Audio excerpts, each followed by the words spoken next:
Good evening, and welcome to Pakistan Today News from our New York studio. I'm Chris Taylor.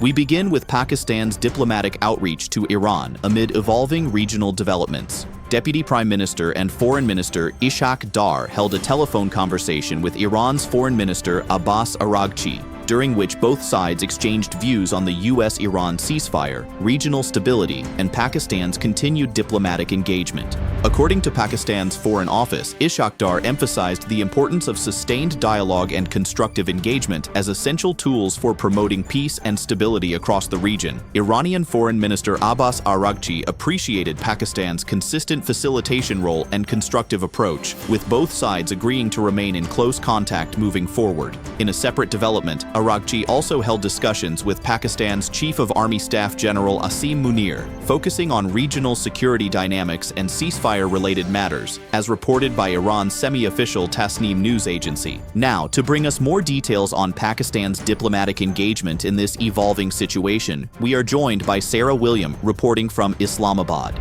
Thank you, Chris. The conversation between Pakistan and Iran comes at a sensitive moment in regional diplomacy, with Islamabad positioning itself as a facilitator of dialogue rather than confrontation.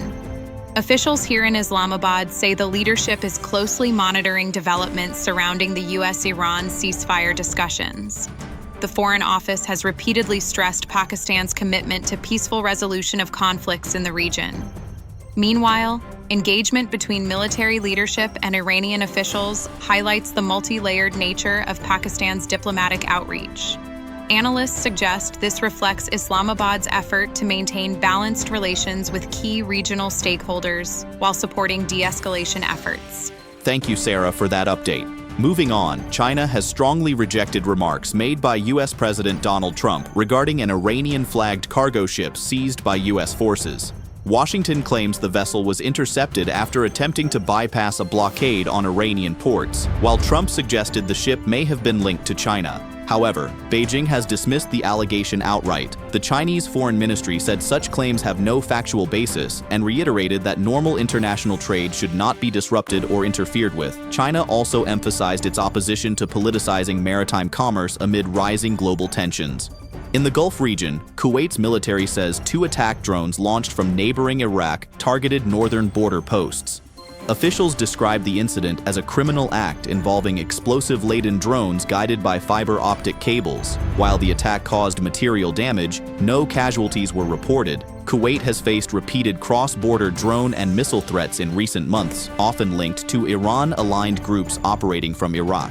Several previous incidents have targeted key infrastructure, including airports, energy facilities, and the Ali al-Salem Air Base, which hosts U.S. forces. Meanwhile, in the Middle East, Ukrainian President Volodymyr Zelensky has arrived in Saudi Arabia for high-level security talks with Crown Prince Mohammed bin Salman. Ukrainian officials confirmed the visit took place in Jeddah, where discussions are focused on defense cooperation and drone warfare expertise.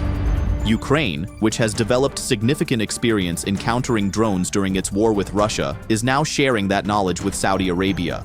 Both countries have already established a framework for air defense cooperation. Riyadh continues to maintain diplomatic ties with both Ukraine and Russia, and has previously hosted mediation efforts aimed at ending the ongoing conflict. In Europe and NATO developments, Spain's Prime Minister Pedro Sanchez has rejected reports suggesting that the United States considered expelling Spain from NATO. Speaking during a visit to Cyprus, Sanchez reaffirmed that Spain remains a reliable and committed member of the alliance. He said Madrid fully meets its NATO obligations while respecting international law and coordinating with allies. The comments come after reports of an alleged Pentagon discussion about punitive measures against members limiting support for U.S. operations in the Middle East. NATO officials have clarified that the alliance treaty contains no mechanism for suspending member states. Turning to military tensions in the Middle East, U.S. Central Command has confirmed that 3 aircraft carriers are currently operating simultaneously in the region for the first time in decades. The move signals a significant escalation of U.S. military presence amid heightened regional instability.